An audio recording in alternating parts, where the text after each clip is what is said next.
magandang tanawin na wala kang nakikita. Makikita mo lang ay lupain, kabundukan na walang puno. Dito ka mamasyal. Pero yung pupuntahan namin, makikita natin kung gaano kaganda. Kasi ito ay dinadayo ng lahat.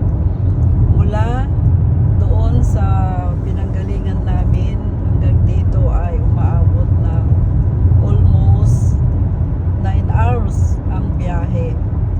Tiyaga lang pag pumunta dito talaga.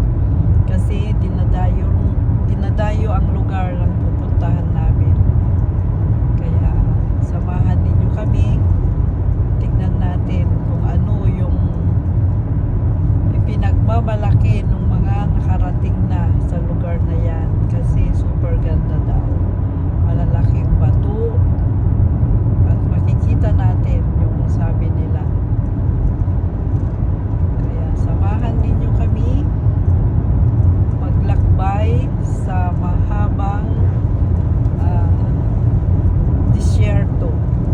Disyerto kung tawagin kasi nakita naman natin na walang kabahay-bahay, walang kapuno-puno.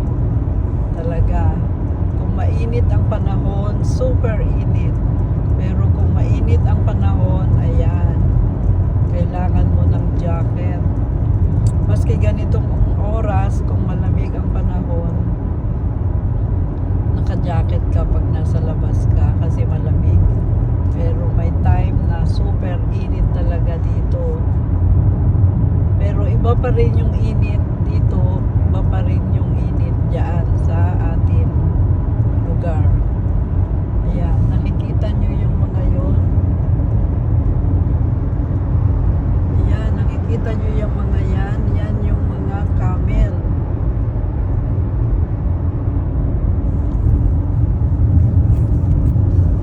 Hindi masyadong nakita kasi malayo. Maraming camel dito. Bigla na lang tatawid ang camel daw dito once na gusto nilang tumawid pumunta dyan sa kabila. Yun nga lang, walang bakod. Kaya minsan nakakatakot pag dumaan sa gabi dito. Ayan, dito na kami. Nakarating na kami sa mga malalaking bato. Ito na yung sinasabi nila na magandang tanawin. Maganda nga dahil dinadayo nga talaga ng maraming tao. Ang ganda-ganda. Ngayon lang ako nakakita ng mga ganitong mga bato. Sa Tanalang Buhay ni Angie De Vera Vlog, ngayon lang nakakita ng ganitong malalaking bato. Totoo nga na magaganda.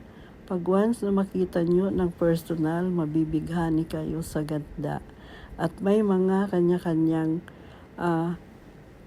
parang mag-isip ka kung anong guhit o yung ganyan, kung ano yung klaseng bato na iyong nakikita. Marami kang maiisip na pamarisan. Ayan, tulad yan. Meron kaming pupuntahan, ayan, na meron hugis ng elephant. Pupuntahan namin yun. Madarating din namin yan. Ayan na, yan yung sinasabi ko. Ayan na, ang ganda-ganda talaga. Ang ganda, pag makita mo talaga ng personal, ay nako, hindi kayo makakapaniwala. Ayan, kaya thank you so much sa inyo sa pagsama muli kay Angie De Vera Vlog. Sana subscribe si Angie De Vera Vlog. Bye-bye!